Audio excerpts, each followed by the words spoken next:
نحمده ونصلي ونسلم على رسوله النبي الكريم اما بعد فاعوذ بالله من الشیطان الرجیم بسم اللہ الرحمن الرحیم۔ سامعین و حضرات، آج 14 شعبان المعظم کا دن ہے اور آنے والی رات 15ویں رات ہے جس کو شب بارات کہا جاتا ہے، اور وہ راتیں کہ جن میں اللہ تبارک و تعالیٰ اپنی رحمتوں کو اور اپنی برکتوں کو حد درجے فراخ فرماتا ہے اور نازل فرماتا ہے، ان میں سے ایک بہترین آج کی رات ہے۔ شب برات کے متعلق سرکار دو عالم صلی اللہ علیہ وسلم کے فرامین اور آپ کے ارشادات صحیح اور مستند روایات میں احادیث میں موجود ہیں، جن میں سب سے اہم ابن ماجہ شریف کی حدیث ہے۔ سرکار دو عالم صلی اللہ علیہ وسلم نے ارشاد فرمایا، اذا كانت لیلۃ النصف من شعبان فقوموا لیلها وصوموا یومها او کما قال۔ سرکار دو عالم صلی اللہ علیہ وسلم نے ارشاد فرمایا کہ جب شعبان کی 15ویں رات آئے تو اس کی رات میں قیام کرو اور اس کے دن میں روزہ رکھو، کیونکہ اس دن یعنی 14 شعبان کے سورج غروب ہوتے ہی، 15ویں شعبان کی شب شروع ہوتے ہی اللہ تعالیٰ اپنی شان کے مطابق آسمان دنیا پہ نزول فرماتا ہے اور ندا کرتا ہے، الا من مستغفر فاغفر له، ہے کوئی بخشش چاہنے والا کہ میں اس کو بخش دوں، الا من مسترزق فارزق له، ہے کوئی رزق چاہنے والا، رزق طلب کرنے والا کہ میں اس کو رزق عطا کروں، الا من مبتل فاعافیہ، آیا ہے کوئی مصیبتوں اور مشکلات میں گھرا ہوا کہ میں اس کو عافیت عطا فرماؤں۔ سرکار فرماتے ہیں کہ اسی طرح اللہ تعالیٰ ندا فرماتا رہتا ہے یہاں تک کہ فجر جو ہے وہ طلوع ہو جاتی ہے۔ سرکار دو عالم صلی اللہ علیہ وسلم کا اپنا ذاتی معمول بھی یہی تھا۔ ام المؤمنین عائشہ صدیقہ رضی اللہ تعالی عنہا سے بیشتر روایات اس متعلق جو ہے وہ مروی ہیں کہ آپ صلی اللہ علیہ وسلم اس رات خصوصیت کے ساتھ، ویسے تو پورا شعبان آپ صلی اللہ علیہ وسلم عبادات میں اور نفلی روزوں میں، نفلی نمازوں میں گزارا کرتے تھے، لیکن اس رات کو خصوصیت کے ساتھ آپ صلی اللہ علیہ وسلم اللہ سے دعا، استغفار اور توبہ کے کلمات ارشاد فرمایا کرتے تھے، اور آپ صلی اللہ علیہ وسلم سے اس رات قبرستان جانا بھی روایات میں آتا ہے کہ آپ اس رات قبرستان بھی جایا کرتے تھے، اور جو لوگ جو مسلمان دنیا سے جا چکے ہیں ان کے لیے مغفرت اور بخشش کی دعائیں بھی آپ فرمایا کرتے تھے۔ اس لیے کہ سرکار دو عالم صلی اللہ علیہ وسلم کی روایت ہے، آپ سے حدیث مروی ہے، کنز العمال شریف کی حدیث ہے کہ آپ نے ارشاد فرمایا کہ بعض راتیں ایسی ہیں کہ جو شخص ان راتوں میں اللہ کی عبادت کرے گا اور ان راتوں کو زندہ کرے گا، اللہ تعالیٰ اس دن اس کے دل کو زندہ فرمائے گا اور مردہ نہیں ہونے دے گا، کہ جس دن دل مردہ ہو جائیں گے یعنی قیامت کے دن۔ ان میں آپ صلی اللہ علیہ وسلم نے ارشاد فرمایا کہ ایک عید الفطر کی رات، ایک بڑی عید یعنی عید الاضحیٰ کی رات، اور تیسری 15 شعبان کی رات،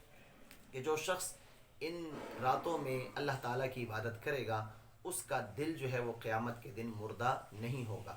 اس لیے آج کی رات جو آنے والی رات ہے یہ بڑی اہمیت کی حامل ہے، اور روایت میں یہ بھی آتا ہے کہ اس رات اللہ تعالیٰ اگلے سال کے لیے یعنی آئندہ اس رات کے آنے تک اللہ تعالیٰ لوگوں کے رزق، ان کی اموات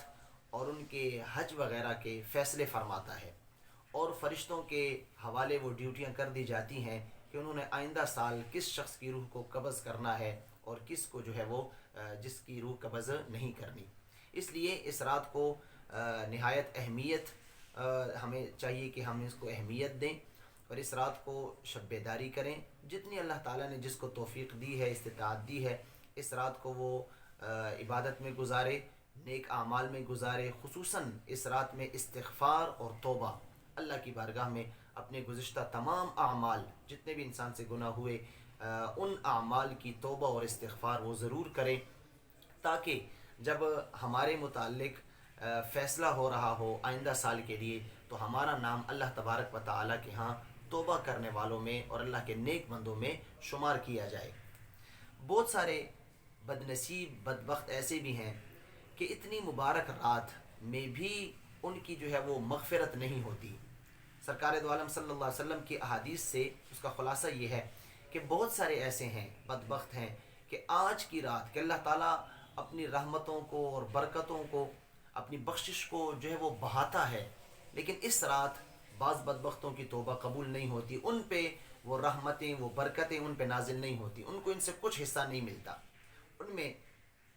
ایک وہ شخص ہے جو اپنے خونی رشتوں کے ساتھ تعلق قطع کرتا ہے، قطع تعلق کرنے والا، قطع رحمی کرنے والا، رشتہ داروں سے تعلق قطع کرنے والا ایک وہ شخص۔ دوسرا جو ہے وہ کینہ رکھنے والا، مسلمانوں کے لیے دل میں کینہ اور بغض رکھنے والا۔ تیسرا وہ شخص کہ جو اپنے والدین کا نافرمان ہے، ماں باپ اس سے خفا ہیں، انہوں نے اپنے ماں باپ کو والدین کو راضی نہیں کیا۔ اور ایک وہ شخص جو کہ عادتاً شراب پیتا ہے، عادی شرابی ہے۔ سرکار دو عالم صلی اللہ علیہ وسلم کی روایات کا خلاصہ یہ ہے کہ ان لوگوں کی بخشش اس رات بھی نہیں ہوگی جب تک کہ وہ توبہ نہ کر لیں۔ تو وہ لوگ میرے وہ بھائی وہ مسلمان کہ جو ان گناہوں میں مبتلا ہیں، خدا را آج کی رات شروع ہونے سے پہلے ہی اپنے تعلق جو ہے رشتہ داروں کے ساتھ وہ جوڑ لیں، معافی مانگ لیں، اپنے گزشتہ جتنے بھی انہوں نے حق تلفیاں کی ہیں وہ حقوق جو ہے ان لوگوں کے ادا کر دیں۔ کسی کے دل میں اگر کینہ ہے وہ کینہ سے توبہ کرے، کوئی والدین کا نافرمان ہے تو وہ اپنے والدین کے حقوق ادا کرے، ان سے معافی مانگے اور آئندہ ان کی نافرمانی نہ کرنے کا عزم اور ارادہ کرے۔ اور جو شخص شراب یا اور گناہوں میں مبتلا ہے وہ اپنے ان گناہوں کو چھوڑ دے، ترک کر دے، آئندہ نہ کرنے کا پکا عزم کر لے،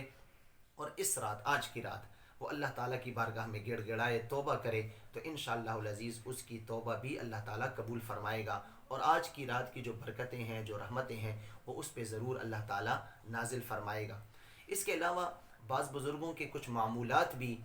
اس رات میں منقول ہیں، یعنی 100 رکعت نفل والی ایک ترکیب ہے کہ جس میں ہر 100 رکعت نفل وہ ادا کیے جاتے ہیں دو دو کر کے، یعنی کہ دو رکعت کی نیت کر کے 100 رکعت نفل ادا کیے جاتے ہیں، اور ہر رکعت میں 10 مرتبہ سورۃ اخلاص جو ہے وہ پڑھی جاتی ہے، جس کو کہ صلاۃ الخیر کہا جاتا ہے۔ حضرت حسن بصری رحمۃ اللہ علیہ جو کہ امام التابعین ہے، آپ فرماتے ہیں کہ سرکار دو عالم صلی اللہ علیہ وسلم کے 70 صحابہ سے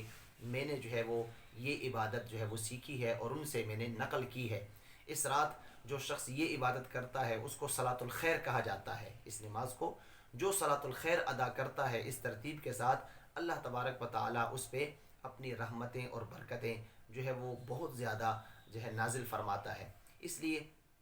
آج کی رات نوافل کی کثرت کرنی چاہیے۔